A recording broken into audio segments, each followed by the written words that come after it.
कैसे शेर बना मां दुर्गा का वाहन। मित्रों, आज हम मां दुर्गा और शेर की कहानी शेयर कर रहे हैं। आगे बढ़ने से पहले आप सभी भक्तों से विनती ही कि इन कथाओं को संपूर्ण सुना करें। हम पूरी कोशिश करते हैं कि आप तक संपूर्ण कथा पहुंचे, और वो भी सही प्रमाणों के साथ। और अगर आपको ये अच्छी लगे तो अपने कमेंट से हमें प्रोत्साहित करें। अगर आप चैनल पर नए हैं तो इसे सब्सक्राइब करना ना भूलें।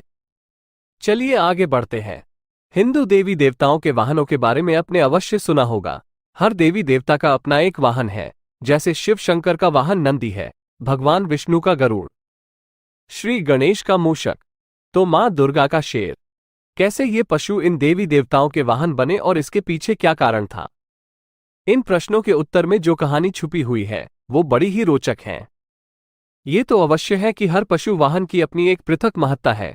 शक्ति स्वरूपा मां दुर्गा का वाहन शेर है, ये संपूर्ण जगत जानता है। उन्हें मां शेरावाली भी कहा जाता है। आज हम आपको ये बताने जा रहे हैं कि कैसे शेर मां दुर्गा का वाहन बना। मां दुर्गा आदि शक्ति देवी पार्वती का ही प्रतिरूप है। देवी पार्वती हिमालय राज की पुत्री थी। बचपन में ही उन्होंने भगवान शिव को अपना पति चुन लिया था, अतः वो सदा उनकी भक्ति और आराधना में लीन रहती थी। विवाह योग्य होने पर भोले शंकर को पति के रूप में पाने की कामना में वो एक ऊंचे पर्वत पर जाकर तप करने लगी। वहां उन्होंने कई वर्षों तप किया। उनके तप से प्रसन्न होकर शिव जी ने उन्हें दर्शन दिया और स्वयं को पति के रूप में प्राप्त करने का वरदान उन्हें प्रदान किया। इसके उपरांत दोनों का विवाह बड़ी ही धूमधाम से संपन्न हुआ, जिसमें सारे देवी देवता, ऋषिगण और शिवगण सम्मिलित हुए। भगवान शिव को पति स्वरूप प्राप्ति के लिए कई वर्षों तक किए गए कठोर तप के फलस्वरूप देवी पार्वती का गौर वर्ण सांवला हो गया था। एक दिन कैलाश पर्वत पर बैठकर हास परिहास करते समय भगवान शिव ने माता पार्वती को काली कह दिया। स्वयं के लिए काली संबोधन सुन देवी पार्वती रुष्ट हो गई और गौर वर्ण की प्राप्ति के लिए कैलाश छोड़कर तपस्या करने वन में चली गई। वन में एक वृक्ष ने नीचे बैठकर वे कठोर तप करने लगी। इस बीच एक दिन एक भूखा शेर भटकते हुए वहां आ पहुंचा।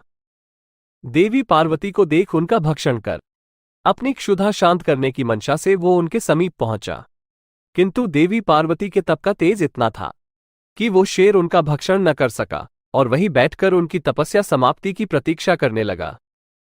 माता पार्वती को तप करते हुए कई वर्ष बीत गए। इतने वर्षों तक वो शेर वहीं उनके समीप बैठा रहा। एक क्षण को भी वो अपने स्थान से नहीं हिला। अंततः देवी पार्वती के तप से प्रसन्न होकर शिव जी ने उन्हें दर्शन दिए और गौर वर्ण का वरदान प्रदान किया। वरदान प्राप्ति उपरांत शिव जी के निर्देशानुसार देवी पार्वती गंगा के तट पर पहुंची। गंगा में स्नान उपरांत उनके भीतर का काला स्वरूप देवी के रूप में बाहर निकल गया और उन्हें गौर वर्ण प्राप्त हुआ। तब से उन्हें मां गौरी भी कहा जाता है। उनके काले स्वरूप को देवी कौशिकी कहा जाता है। जब माता पार्वती स्नान कर बाहर आए तो अपने तप स्थल पर एक शेर को बैठा हुआ पाया। बाद में उन्हें ज्ञात हुआ कि उनका भक्षण करने आए शेर ने उन्हें अपना ग्रास नहीं बनाया और इतने वर्षों तक उनके समीप बैठा रहा। इस तरह वो भी उनके तप में सम्मिलित रहा। प्रसन्न होकर वर्षों तक तप में साथ देने वाले शेर को उन्होंने अपना वाहन बना किया। तब से ही मां दुर्गा का वाहन शेर है और उन्हें मां शेरावाली भी कहा जाता है। फ्रेंड्स, आपको ये कहानी कैसी लगी? आप अपने कमेंट्स के द्वारा हमें अवश्य बताएं। ये स्टोरी पसंद आने पर लाइक और शेयर करें। ऐसी ही और कहानियों के लिए हमें सब्सक्राइब कर लें।